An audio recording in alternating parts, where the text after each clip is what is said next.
అంతర్జాతీయ మహిళా క్రికెట్కి సంబంధించి ఈరోజు చాలా ఉత్కంఠభరితమైన రోజు. భారతదేశ వరల్డ్ కప్ టీం ఏదైతే ఉందో మహిళా క్రికెట్కి సంబంధించి మనం ఫైనల్లోకి అడుగుపెట్టాం. సౌత్ ఆఫ్రికాతో తలపడబోతున్నాం. సెమీఫైనల్స్లో ఆస్ట్రేలియా పైన గెలిచాం. 30th అక్టోబర్ రోజు సెమీఫైనల్స్ జరిగాయి ఇండియా ఆస్ట్రేలియా మధ్య. మనకు తెలుసు వన్డే ఇంటర్నేషనల్ ఈ క్రికెట్కి సంబంధించి 50 ఓవర్స్ ఉంటాయి. ఇంటర్నేషనల్ క్రికెట్ కౌన్సిల్ ఐసీసీ వాళ్ళు దీన్ని కండక్ట్ చేస్తున్నారు. ఆస్ట్రేలియాని మనం ఓడించాం. హైయెస్ట్ సక్సెస్ఫుల్ చేజ్ అనమాట. ఆస్ట్రేలియా వాళ్ళు మనకు పెద్ద టార్గెట్ ఇచ్చారు 338, దాన్ని దాటుకుని మనం 341 రన్స్ కొట్టామన్నమాట. మహిళా వరల్డ్ కప్ సెమీఫైనల్స్లో మనం ఎవరినైతే ఓడించామో ఆస్ట్రేలియా, వాళ్ళు చాలా పవర్ఫుల్ ఉమెన్ క్రికెట్ టీం. చాలా సార్లు ఆస్ట్రేలియా మహిళా క్రికెట్ టీం వరల్డ్ కప్ గెలిచిందనమాట. ఇప్పుడు మనం వాళ్ళని ఓడగట్టగలిగాం. దానిలో player of the match Jemimah Rodrigues.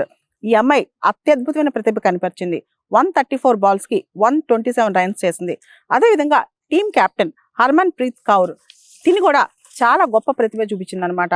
88 బాల్స్లో 89 runs చేసింది.